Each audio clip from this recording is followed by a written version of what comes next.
back. In the studio with me is Dr. Vengar, and tonight we're going to be discussing the second continuous part of sales improvement when it comes to also time management. So last week we were discussing about how salespeople can actually improve by just managing the time, managing the schedules, planning out the days appropriately, and there was so much to talk about that we decided to also bring it back and dive a little bit further with Dr. Vengar in the studio, of course. Good evening, Doctor. All right, so great, Doctor. Before we even begin, you can actually email your questions to 812@radio24.com.my or drop us a comment on our Facebook page while we're on the show, of course, or give us a call at 0326927939, and Dr. Vengar will be more than happy to help you solve your time management issues. So last week, as we were discussing, a salesperson is a warm and friendly person. One problem for some is that they are trying too hard to be nice until they don't even dare to say no and end up spending their time doing things that is not relevant to their job just to give the extra bonus to their clients. How do they know, Doctor, when it is enough, and how do they say no? Thing is that as a human being, as a person, we always want to be nice to people. That's our problem. We want to be nice, and therefore what we do is we try to please people. As a human being, we like that. But a salesperson, on the other hand, must know he's different. Being nice alone is not good enough for a salesperson. A salesperson must be effective. The problem is that almost all salespeople in this their facade of being nice don't even know when to be nice and when not to be nice and when to be effective. That is the first thing that is a problem. The problem is that they try to please, being nice to somebody, hoping that somewhere along the line they can build the relationship. I want to say this to salespeople. Right. Please differentiate the two. You can never ever build relationship over being nice. You can build relationship in a selling situation, as a customer, as someone selling a product, on trust. You must have that. You must build that relationship, and that relationship must be built over time and with trust. Being nice alone is not good enough. So yeah, I agree with you that many a time you find salespeople, they just hang around and waste a lot of time talking to their customers. In the end, I believe if you ask customers, they'll tell you, why is this salesman wasting my time? And this happens all the time. Okay? And salespeople must understand, the more time you waste with your customer, the chance of you getting a sales is also poor. Right. So please relook at what you're doing and not spend time wastefully. And that's not the way to build a thing. See, a customer, the moment you want to sell him a product or a service, the customer will be asking himself, hey, why is this guy talking to me? What can I going to get out of it? How can he improve me? How can he improve my business? Right. How can my company be productive? Get more out of it? He's supposed to tell me that. Why is he being so nice to me? Exactly. It doesn't pay. And Exactly. that It's is like the a problem. facade, isn't it, Doctor? Yes, it is. And the thing is, most salespeople do not spend quality time with their people. Okay. You see, when you see a customer, the customer wants to know, hey, how can you help me develop the business? How can you help me become more productive? Now, that means he wants you to tell him how to help him. That's quality time. A salesperson should be spending time qualitatively to see, hey, what can I find out about the business of this person?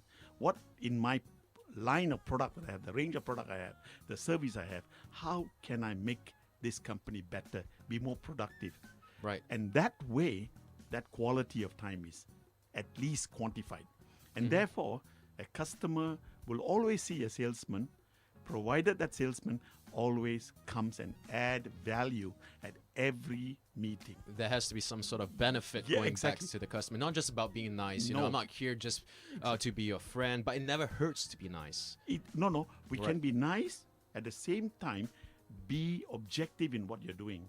Exactly. Remember why you're there in the first place. I think Exactly. that there's a lot of cases, in fact, where a salesperson will go up to a prospect and they're being too nice to the point where they even forget about selling their product. It is.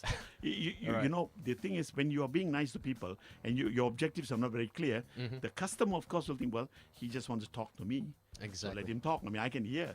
Half the time I won't listen, but still, never mind. I be nice to him, and he's nice to me. And that's how most salespeople are not good salespeople, or at Right. least productive salespeople. And if they're too nice as well, then it's to the point where, if you were to actually personally disagree with a person, I think you would just think, oh, I have to be nice. So you're not exactly being yourself as well. Exactly. You're being someone else. Yeah, because- exactly. But why is this, Exactly. doctor? Is it because a lot of salespeople they're trained to be nice? No, you see, the thing is this, first of all, the branding of a salesman. A salesman, when you're a salesman, let's say, people think that you got no other job or you can't get another job, so Uh-huh. you become a salesman. Okay. But that's not true. Some people like selling. I mean, they like to go to a customer, introduce a product or a service Right. because they feel that they are helping. Mm-hmm. But unfortunately, we also have people who have not been professionally trained. Okay. When you are not trained about how to become a salesperson, you will naturally behave the way you behave in all your life. Let's say you're 25 years old or 27 years old, come out Okay. of university. Right. You will behave the way you have behaved all the 25 years. As a salesperson, that cannot. You must be very different. Meaning that, first of all, when you see a salesperson, you must know immediately the psychology of that customer. Okay. You must know the company. You must know the service that he's providing for, whatever he's doing. You must know his business. Now, therefore, there must be some kind of a record that will Right. show you, I read about it, know about you. So when I may say, Mr. Alex, I've come here to talk to you about this particular thing. I don't know whether it is useful to you or not. Immediately when you do that, the people will be curious. Yeah, this can help me. Let me hear you talk about it. So you talk about, you make a presentation. So in other words, you're diagnosing. You his- must diagnose. You must Right. know, before you visit a customer. You must at least find out what is the customer selling or producing. Then you can relate to your product.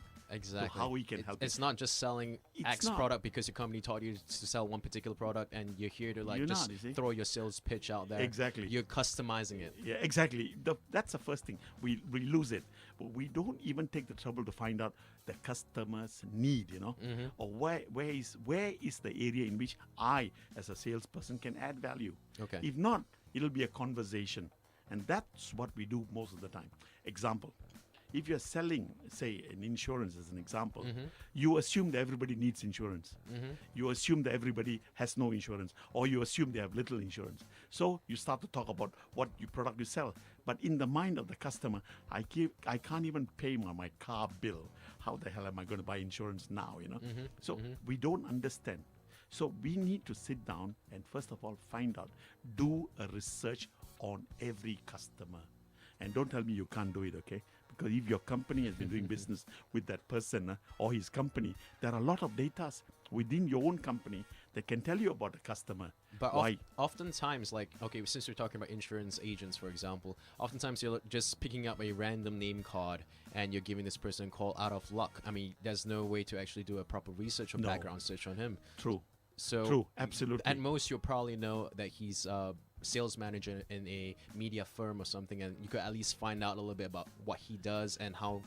I don't know, because the product ultimately, I guess you have to get to You know see- the customer. You see, in if you terms of get his a need. card, just an ordinary, Yeah, pick up that's- from a bowl sure. name, and you want to sell to the person or talk to the person, I think you're wasting a lot of time.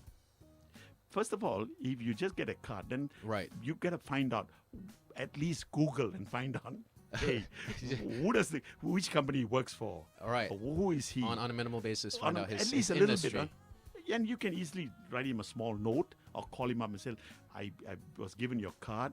Understand that you are looking for insurance as an example, or something else to start. May I Along those fix an lines. appointment with you to see you? And when you get there, have 36 questions that you want to ask first, no? Meaning his age, his wife, his marriage, whatever. About him first, no? Right. Then when you are interested in somebody else, wanting to find out more about him in a very polite way, in a prescribed way, if you work for a company, they have a checklist which you got to take in. No? If you do that systematically, then the customer will say, hey, this guy knows what he's doing.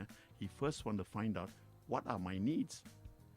And then that customer will feel comfortable. Instead of which you go there with a card and say, I am selling insurance.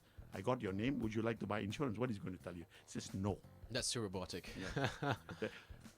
See, that's because companies do not spend time and effort training their salespeople. Because in the mind of the companies,